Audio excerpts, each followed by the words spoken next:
Bismillahirrahmanirrahim. Assalamualaikum warahmatullahi wabarakatuh. Kami dari kelompok 4 akan mempresentasikan tentang toksikologi industri.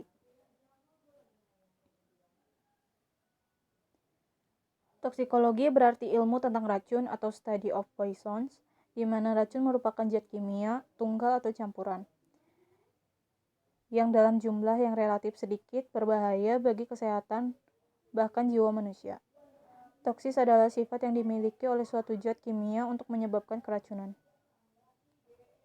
Terdapat 3 jalur masuk suatu zat toksik ke dalam tubuh. Pertama, melalui inhalasi pernafasan. Kedua, melalui kulit. Ketiga, melalui saluran pencernaan. Eksposisi atau pemajanan melalui jalur inhalasi atau pernafasan. Pemajanan xenobiotika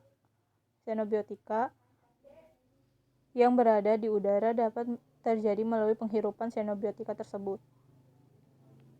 Toksin yang terdapat di udara berada dalam bentuk gas, uap, butiran cair, dan partikel padat dengan ukuran yang berbeda-beda.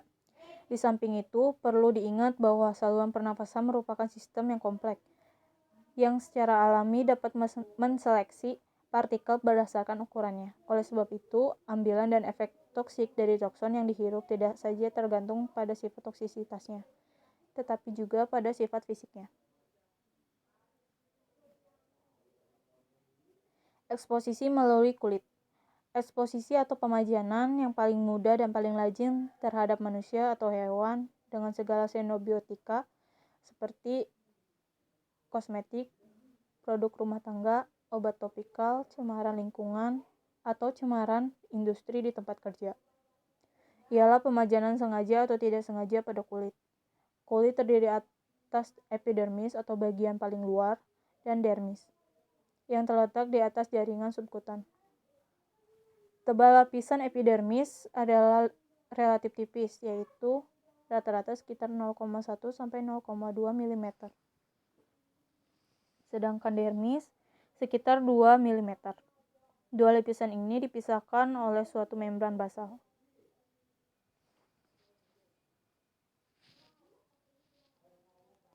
Eksposisi melalui saluran pencernaan. Pemajanan toksin melalui saluran cerna dapat terjadi bersama makanan, minuman, atau secara sendiri baik sebagai obat maupun zat kimia murni. Pada jalur ini mungkin toksin terserap dari rongga mulut atau sublingual, dari lambung sampai usus halus, atau eksposisi toksin dengan sengaja melalui jalur rektal. Kecuali zat yang bersifat basa atau asam kuat, atau zat yang dapat merangsang mukosa. Pada umumnya tidak akan memberikan efek toksik kalau tidak diserap. Ekokinetika. Ekokinetika diartikan sebagai gerakan suatu zat racun dalam suatu ekosistem. Di lingkungan, pada dasarnya terdapat 4 kompartemen yang akan menentukan lokasi dan interaksi zat kimia, yaitu air, udara, tanah, dan biota mikroorganisme. Apabila suatu zat diemisikan, maka lingkungan akan mendistribusikannya ke berbagai kompartemen, seperti air, udara, tanah, dan biota, sampai suatu saat akan terjadi suatu keseimbangan baru, yang tergantung pada berbagai sifat kimia fisika, baik xenobiotik maupun lingkungannya. Menurut Slamet, tahun 1994, jumlah xenobiotik yang diemisikan akan mengalami nasib di lingkungan dan ditentukan oleh berbagai proses seperti: pertama, absorpsi, desorpsi, sedimentasi. Kedua, input, evaporasi. 3,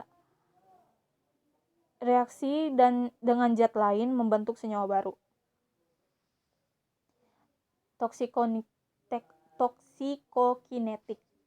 Toksikokinetik adalah studi kuantitatif dari pergerakan sebuah zat kimia yang dimulai dari masuknya zat kimia ke dalam tubuh, pendistribusiannya ke organ dan jaringan melalui sirkulasi darah, dan disposisi terakhir dengan biotransformasi serta ekskresi.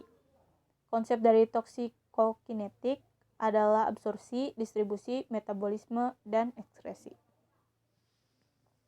Absorpsi, sebelum zat kimia membuat dampak kesehatan kepada tubuh manusia, zat kimia tersebut harus masuk ke dalam tubuh. Peristiwa masuknya zat kimia ke dalam tubuh disebut dengan absorpsi. Kedua, distribusi. Ketika zat kimia diabsorpsikan ke dalam aliran darah, maka zat kimia tersebut dapat diangkut ke seluruh tubuh. Proses ini disebut distribusi, yang merupakan proses reversible, yaitu zat kimia dapat masuk ke sel darah ataupun bisa masuk ke darah dari sel. Yang ketiga, metabolisme. Untuk mempermudah ekskresi, zat kimia harus melalui proses metabolisme terlebih dahulu. Proses metabolisme bisa berlangsung di hati atau ginjal, baik dengan perubahan struktur zat kimia ataupun dengan perubahan kimiawi dari zat kimia. Yang keempat, ekskresi. Pengeluaran secara keseluruhan zat kimia dari dalam tubuh disebut dengan ekskresi. Ginjal dan organ pencernaan menjadi bagian penting dalam proses ekskresi ini. Selain itu, air susu ibu, keringat, rambut, kuku, dan air ludah juga dapat menjadi organ yang melakukan proses ekskresi. Toksikodinamika.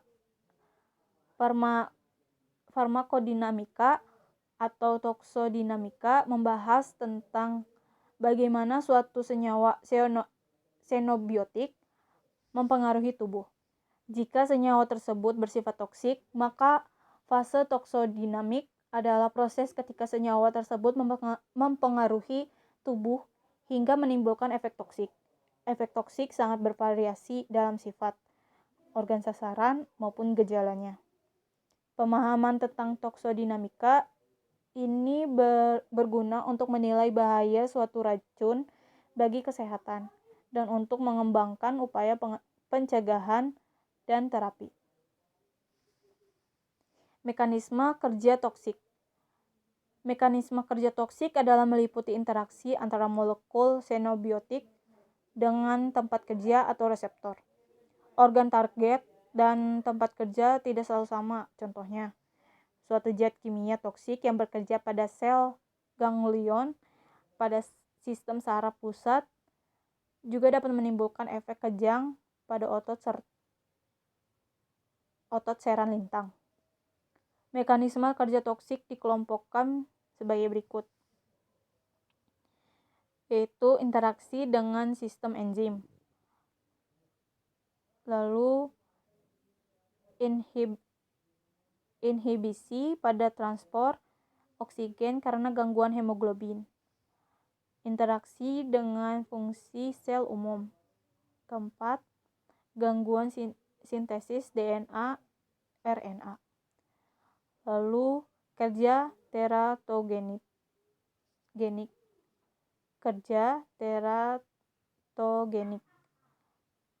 gangguan sistem imun, dan iritasi kimia langsung pada jaringan. Terima kasih. Sekian presentasi dari kelompok 4. Mohon maaf jika ada salah-salah kata dalam pengucapannya. Wassalamualaikum warahmatullahi wabarakatuh.